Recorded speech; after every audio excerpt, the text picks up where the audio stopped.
Listo. Muchachos, estamos en vivo otra vez. Se cayó, no sé qué pasó. Harvey, ¿me escucha? Sí, sí, yo te estoy escuchando. Hola, hola. Bueno, por una falla en la señal se nos cayó, pero aquí estamos nuevamente con el análisis político vicepresidencial post-debate. Estábamos con Cristian Mancera. Continúa, Cristian. La pregunta era si tú como latino y las elecciones fueran pasado mañana, ¿votarías? Ya tienes decidida tu voto. Muy puntual, Cristian. Bueno, lo de Cristian, permítame, Cristian, un momentico, yo ya el voto suyo ya sé por cuál sería, ¿no? Usted nos dio el color arrancando, o sea que esa nos la va a contar ahora, pero ya todos más o menos marcamos ese voto para dónde va. Pero mira, hay un tema que es importante explicar a la gente lo siguiente, y voy a responder la pregunta y le doy contexto a eso que acabas de decir. Claro, de que no, bajo ninguna circunstancia deseo que las razones por las cuales estoy en Estados Unidos y gozo de la libertad de poder expresarme, de poder decir lo que pienso sin tener miedo a que alguien arremeta contra mí físicamente por modo de pensar, como le han pasado a una cantidad de hermanos periodistas de nuestros países o políticos que han pensado de una manera diferente. En fin, o sea, ejemplos hay muchos. No se puede permitir, y espero que esta elección sea la lección final de esto, de que el Partido Demócrata sea capturado por una facción fascista, progresista, extremista, que quiera convertir a Estados Unidos en algo que nunca ha sido y que nunca ha representado. Como latinoamericanos tenemos el deber de llegar a Estados Unidos y adaptarnos al país que nos recibe, pero no pretender convertirlo prácticamente en el escenario de lo cual efectivamente nos terminamos viniendo o huyendo en algunos casos. Hay muchos casos de ciudadanos que han sido refugiados. Entonces, la apuesta por el tiquete Trump-Pence es básicamente por frenar esas intenciones que hay de convertir a Estados Unidos en algo que nunca ha sido. Y en ese sentido, como latinoamericano, como demócrata, no le voy a apostar a un tiquete como el de Biden y Harris, que son un caballo de Troya que quieren efectivamente implementar medidas que van en contravía del sistema estadounidense. Y ya para redondear la idea, no podemos, por ejemplo, en mi caso, en Colombia, yo represento una tendencia liberal pro derecha, me inclino hacia la derecha, pero siempre he sido y he militado en el Partido Liberal Colombiano. El Partido Liberal Colombiano siempre albergó diferentes fuerzas políticas históricamente, pero en Estados Unidos no me siento identificado porque es que yo no soy de extrema izquierda, ni me puedo ubicar en un contexto de esta izquierda que quiere acabar con todo. Entonces, cuando veo al Partido Republicano, me ubico en el Partido Republicano porque no hay para dónde más coger. Estados Unidos no tiene, pluripartidismo. Hay dos partidos. Entonces, o estás en uno o estás en el otro.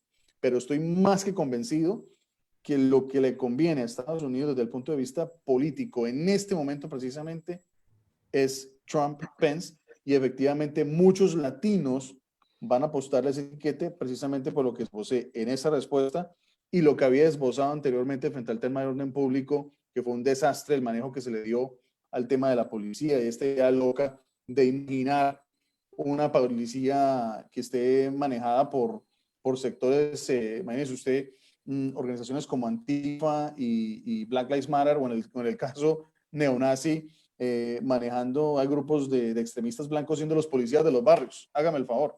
Entonces, eso.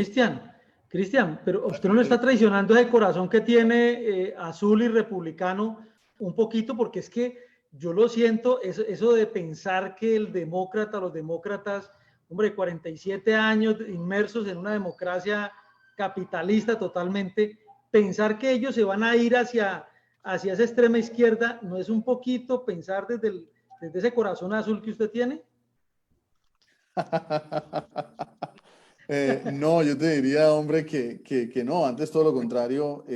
Observamos a un candidato, Joe Biden, que ha sido, y son las ironías de la vida, ¿no?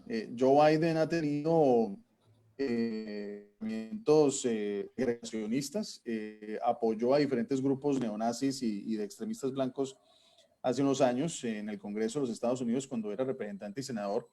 Y obviamente Joe Biden ha ido evolucionando, pero Joe Biden, si lo miramos en la esencia de lo que es Joe Biden ha sido el que ha condenado a la raza negra, por ejemplo, a todos los dramas de tipo jurídico, criminal, por todas estas normatividades y leyes que se promulgaron desde el Senado de los Estados Unidos, que prácticamente condenaron a la raza negra a estar metidos en una cárcel.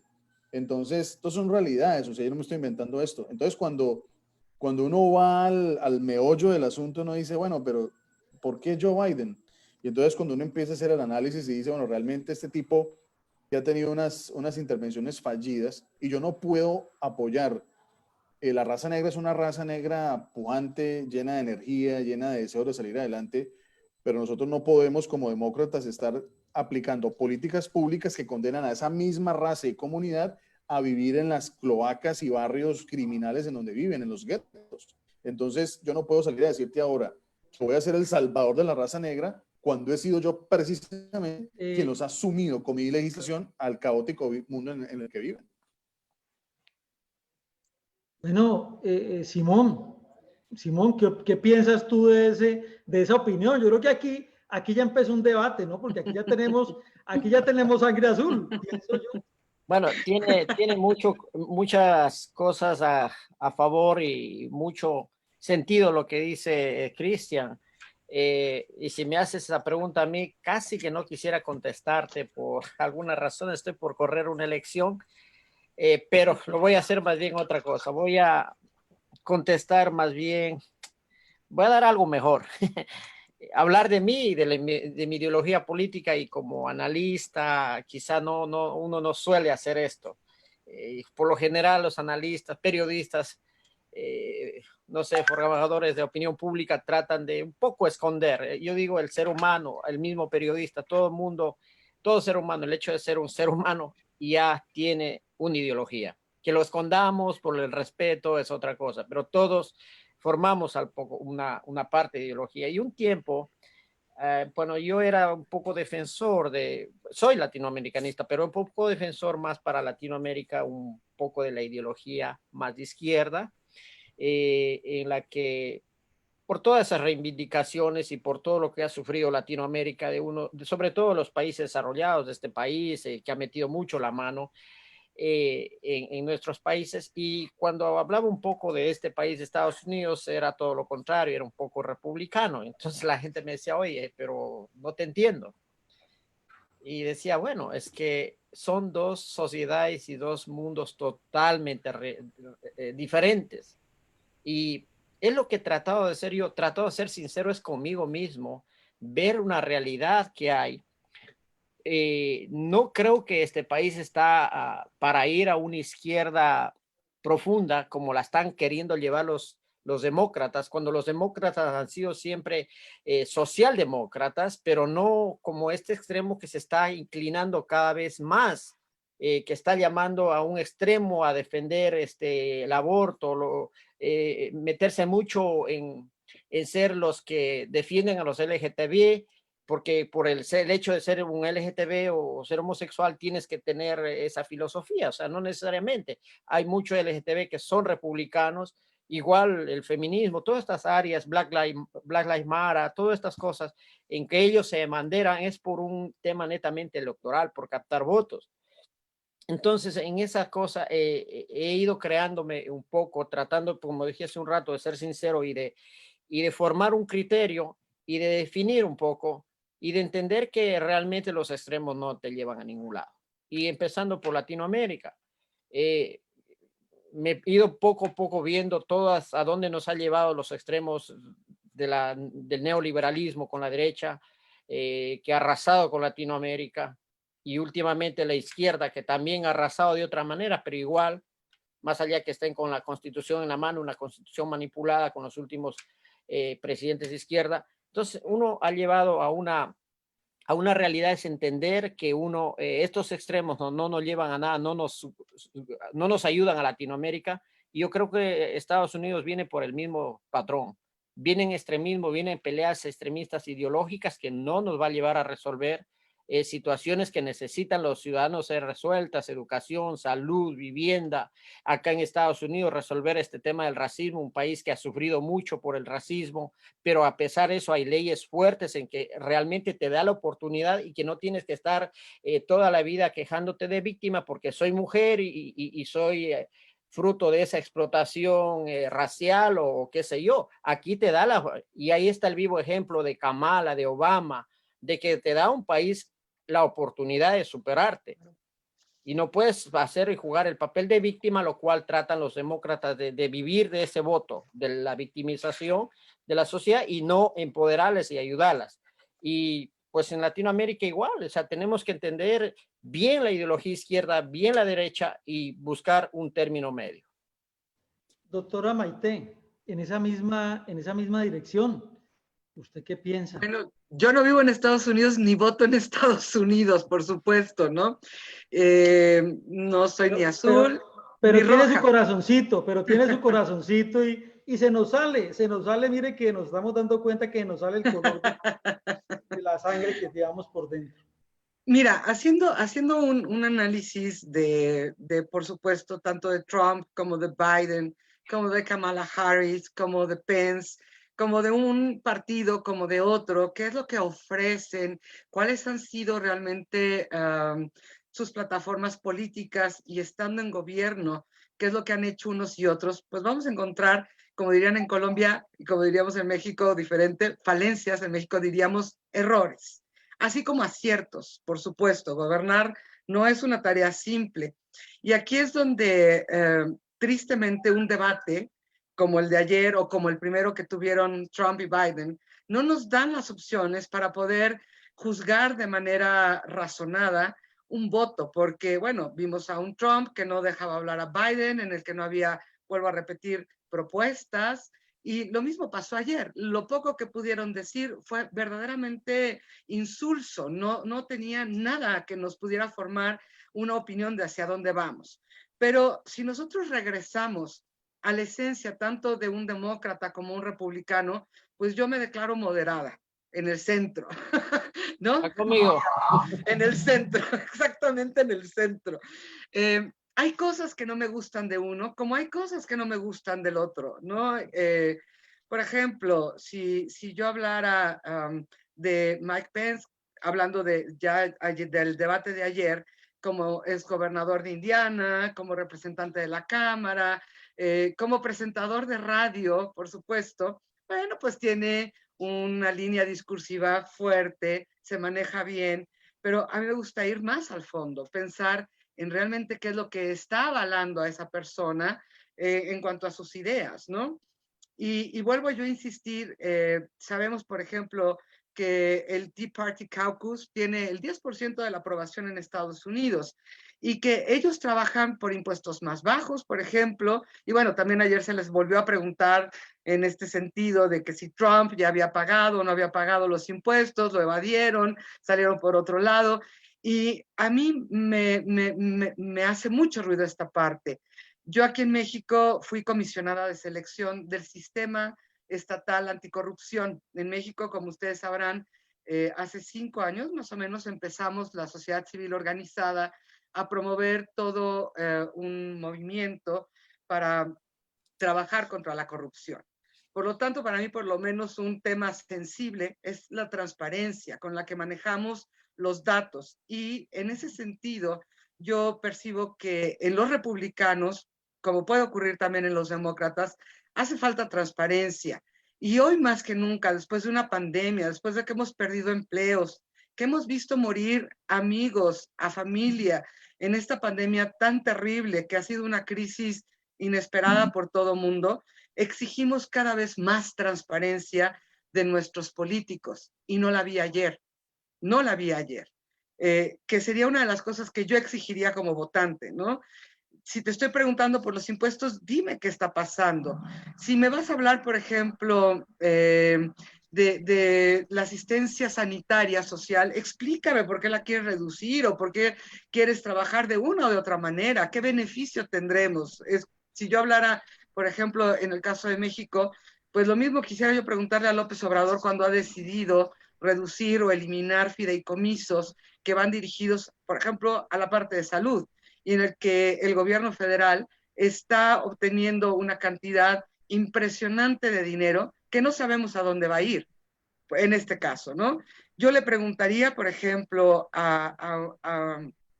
no sé, a Mike Pence, que en este caso es de quien estamos hablando, ¿qué pasa con su odio a las minorías? ¿Qué pasa con su no afecto a las mujeres, con pertenecer, por ejemplo, a un movimiento que denosta el trabajo de las mujeres?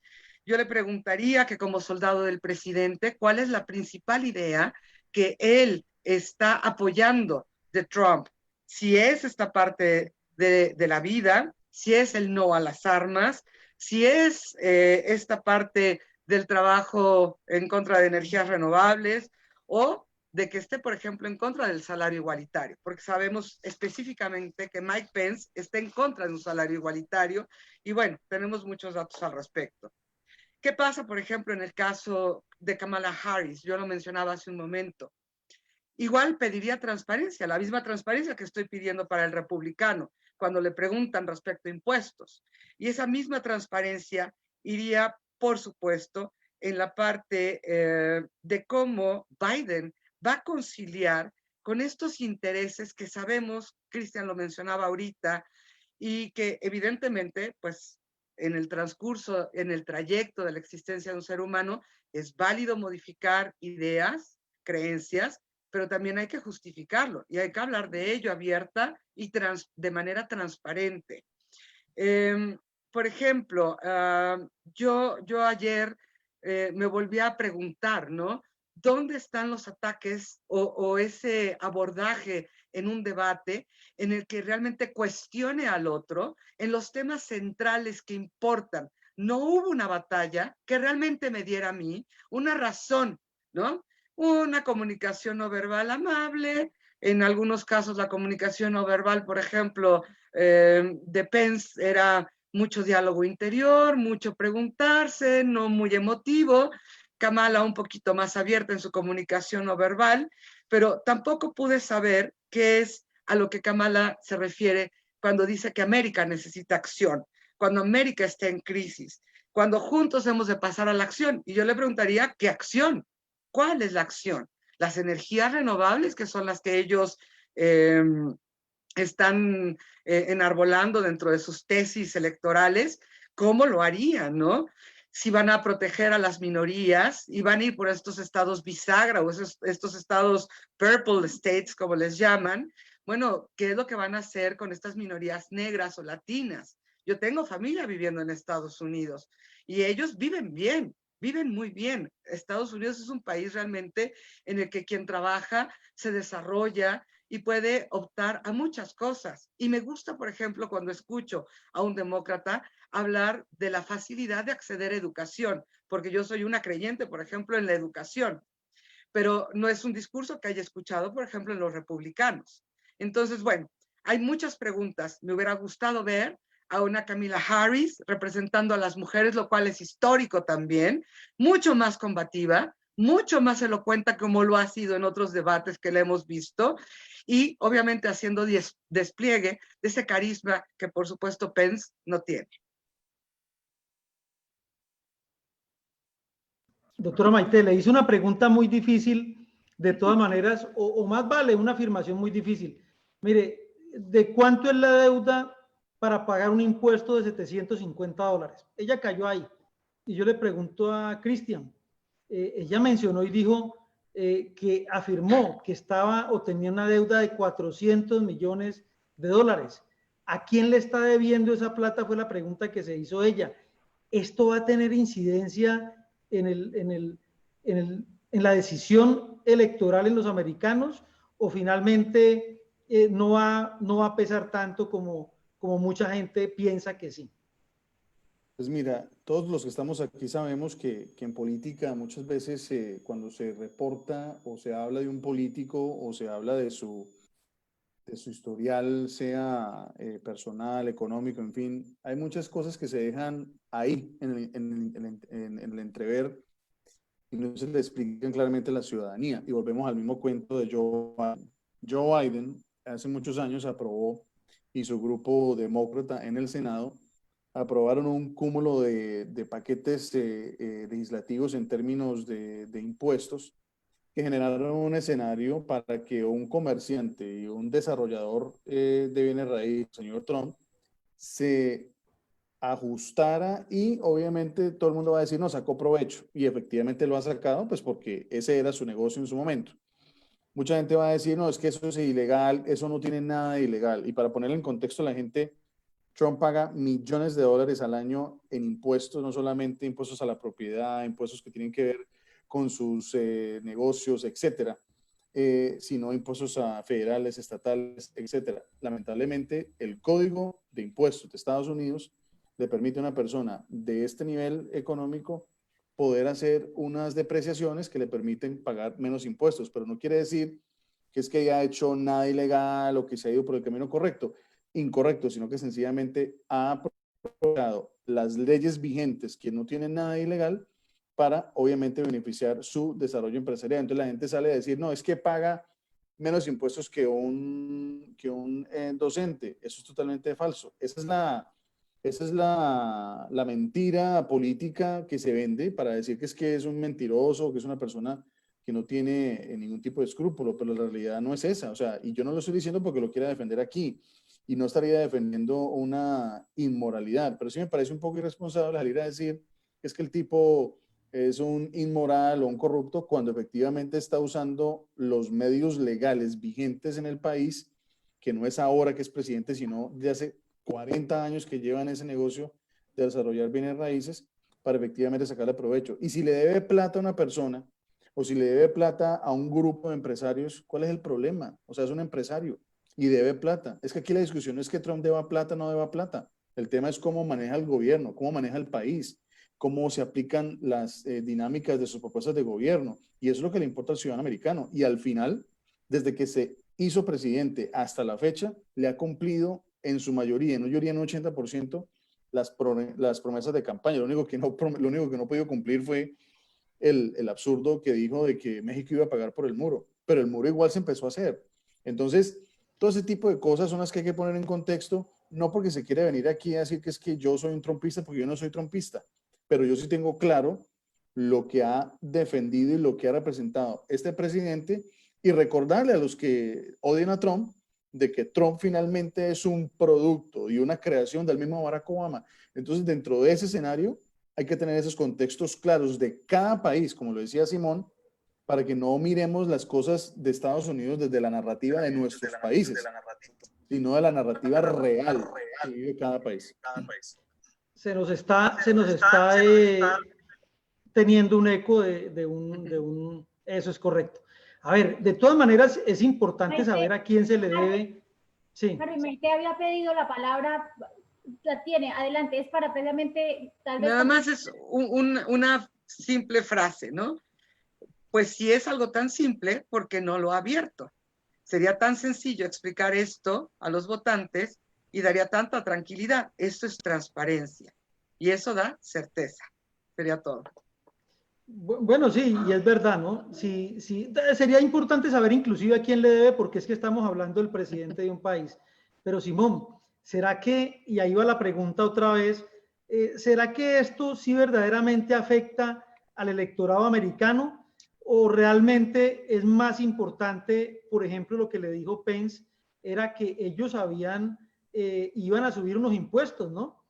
Se la tiró peor todavía porque cuando tocan el bolsillo de otro, pues uno no piensa mucho, pero cuando tocan el de uno, ya la cosa puede cambiar. ¿Qué tendrá más peso? ¿Esa denuncia americana o la denuncia de Kamala o la denuncia de Pence de que que los demócratas van a subir los impuestos? Sin duda lo segundo. Sí, Simón, Liliana. yo quisiera antes que tú respondas, que Cristian le responda a Maite. Sí, él levantó la mano precisamente. Para que sea un debate. Es un debate. Adelante, Cristian.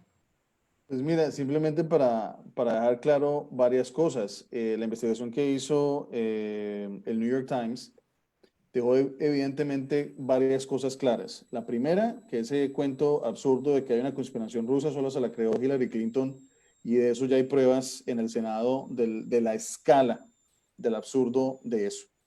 Dos, que efectivamente lo que esperaban encontrar, que era que le debía una cantidad de negocios rusos y que los rusos estaban volando al presidente, también se cayó de su peso.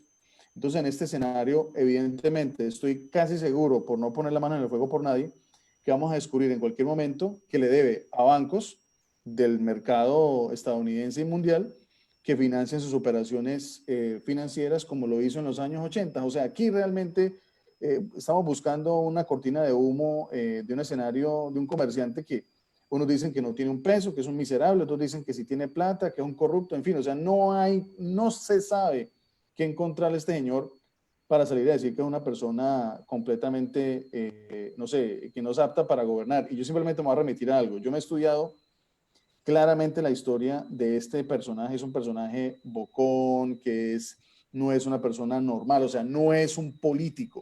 Y es una persona que viene de Nueva York. El que vive en Nueva York conoce cómo es la gente en Nueva York y sobre todo el gremio donde Trump se desenvolvía. Y Trump es eso, un desarrollador de bienes raíces de Nueva York que terminó siendo presidente. Pero que vengamos a pretender que Trump sea, pues, o sea, un John Kennedy, no sé, un Ronald Reagan. Eso es el primer error que se comete políticamente hablando hoy por hoy en el análisis del personaje y de su historial económico. Entonces me parece que no hay cortina de humo. Simplemente es un comerciante que debe, invierte, que tiene sus sofismas de distracción, pero que sea una persona corrupta o indeseable, me parece que esa es la gran cortina de humo que se ha querido vender alrededor de él y es totalmente erróneo eso. Gracias, Cristian. Adelante, Simón. Sí, yo más respondiendo rápidamente, pienso que la mentalidad del ciudadano americano es muy distinta a la nuestra, latino. A nosotros, a latinos, nos va a afectar muchísimo eso y traemos esa cultura, wow, y se debe, y sin impuestos, peor. El americano está ya más educado en la cuestión de impuestos y sabe que acá hay una serie de formas de pagar impuestos, de deducir impuestos. Ya lo explicó Cristian, que es excelente esa explicación.